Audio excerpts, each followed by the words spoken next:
IOQM 2023 3 marks question. For any finite non-empty set X of integer, let max X, maximum of X denote largest element in X. Suppose करो 10 elements हैं, जो largest value है उसको बोलेंगे max x, and x mod denotes number of elements in x. X mod क्या represent करेगा? Number of elements in x. If n is the number of ordered pairs A B of finite non empty sets of positive integer. जो हमारे पास set A B हैं वो positive integer के set हैं और दोनों फाइनाइट हैं, such that maximum value of A, maximum value of element of A into number of element in set B 12 given है, और जो number of element in set A और maximum value of element in set B equal to maximum value of A element in set B 11 given है. तो n क्या है हमारे पास? Number of such ordered pair हैं. तो हमें पहले n की वैल्यू निकाल लेते हैं, आंसर बाद में देखेंगे क्या है हमारे पास. देखो सेट ए को मैं एज्यूम कर लेता हूं A1 A2 A3 up to ए के, इसमें के एलिमेंट हमने एज्यूम कर लिए. और जो सेट बी है इसको ले लेते हैं B1 B2 up to BM. Set B में m एलिमेंट्स है. सपोज करो सेट ए का लार्जेस्ट एलिमेंट ए के है. Max of set A is A K और number of elements in set A becomes K. और suppose करो max of set B is BM और number of elements in set B are M. Number of elements in set B are M. देखो max of set A K और into number of elements in set B M. ये वाली value 12 given है. Number of elements in set A ये K हैं, और max of B कितना है?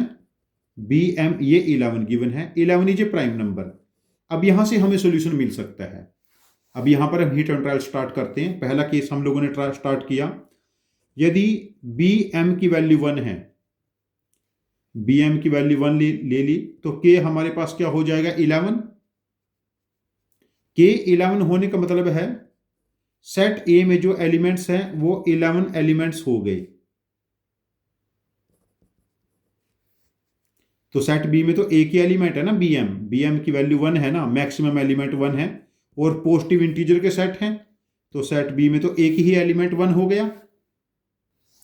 और हमें और क्या गिवन है यहां पर? ए के इंटू M.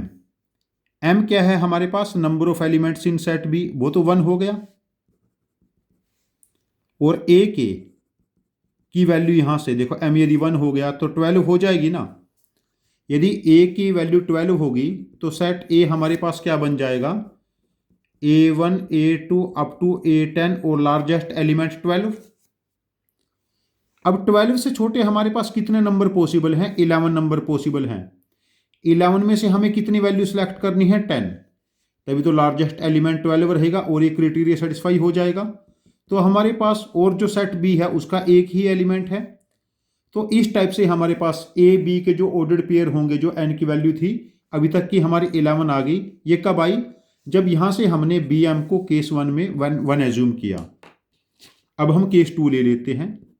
जब हम BM की बजाय k को 1 एज्यूम करते हैं, यदि k 1 है तो BM हमारे पास कितना हो गया? 11. k 1 होने का मतलब क्या है? कि number of element in set A is 1.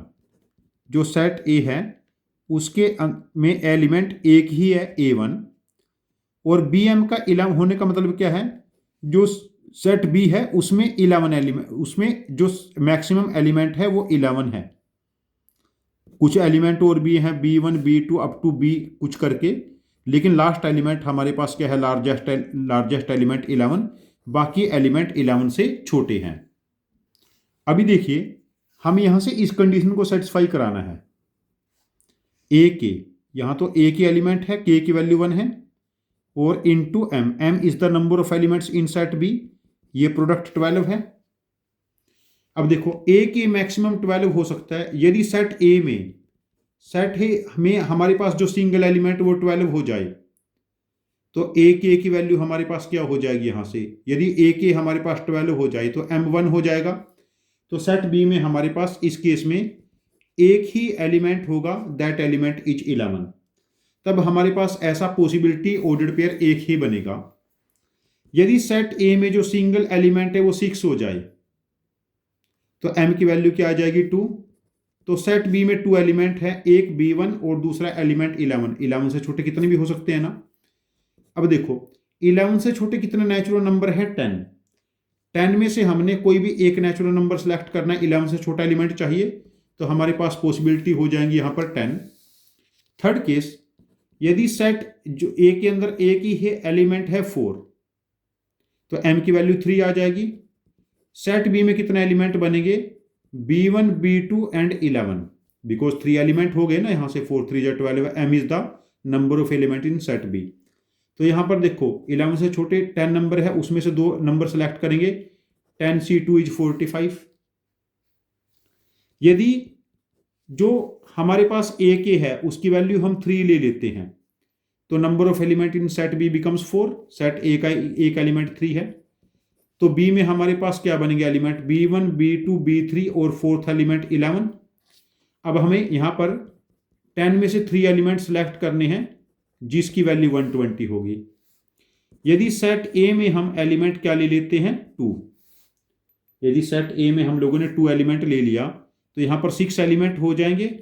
Set B में हमारे पास क्या बनेगा, B1 B2 B3 B4 5 11। तो यहां पर 10 में से 5 एलिमेंट लेने हैं जो कितने बनेंगे 252। अब देखो यदि सेट ए में ए की एलिमेंट हमने 1 ले लिया तो दूसरे में नंबर ऑफ एलिमेंट कितने हो जाएंगे 12। तो मतलब सेट बी हमारे पास क्या है, B1 B2 अप टू, यहां तो पॉसिबिलिटी नहीं बनेगी ना, B11 और एक 11, तो 2 एलिमेंट रिपीट कर जाएंगे, यहां नंबर ऑफ केस हो जाएंगे 0।